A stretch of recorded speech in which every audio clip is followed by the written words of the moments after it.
Hey there. So, if you're feeling overwhelmed seeing everyone's achievements on the social media or around you and thinking, what have I done in 2024? How did I start my new year? Then this is for you.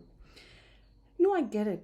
That feeling of falling behind or not measuring up can be so heavy that sometimes it can paralyze you, make you feel stuck, or even make you want to give up. But today, I want to share a perspective that changed how I view failure, and it might just help you too. James Clear, the author of Atomic Habits, talks about treating failure like a scientist. And this blew my mind. Let me explain. Imagine you're a scientist running an experiment. For them, failure or success isn't personal. It's just a data. A personal piece of information that tells them what worked out or what didn't.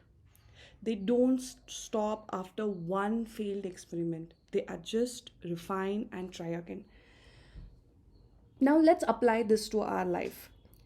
Every time something doesn't go as planned, it's not a reflection of our self worth. It's just a data point. It's saying maybe our inputs, our efforts, resources, approach, they just need some tweaking. Or maybe the process, like how we went about it, it needs some adjusting. Let's simplify it.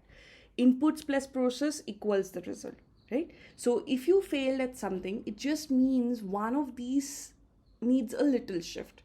Most of the times, if you pause and reflect, you'll figure out where you went off track. But here is the real magic. Failure doesn't define the final result. What defines it is the number of iterations you do or your willingness to keep going.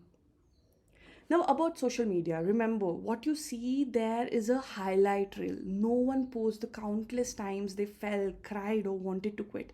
But I promise you, behind every big achievement is someone who failed repeatedly, took notes, made actions, and kept going. This year, let's make a shift together. When you fail, don't let it stop you. Instead, ask, where did I fail? What can I change? And treat failure like a scientist. Take notes, make small changes, experiment again. And most importantly, stop comparing your chapter 1 to someone else's chapter 20. Your journey is yours, and every step, even the missteps, is progress. So here's my wish for you: be kinder to yourself, stop taking failure personally, and see it for what it is, a data point guiding you closer to success. Remember, it's not about doing it perfectly, it's about doing it persistently. You've got this.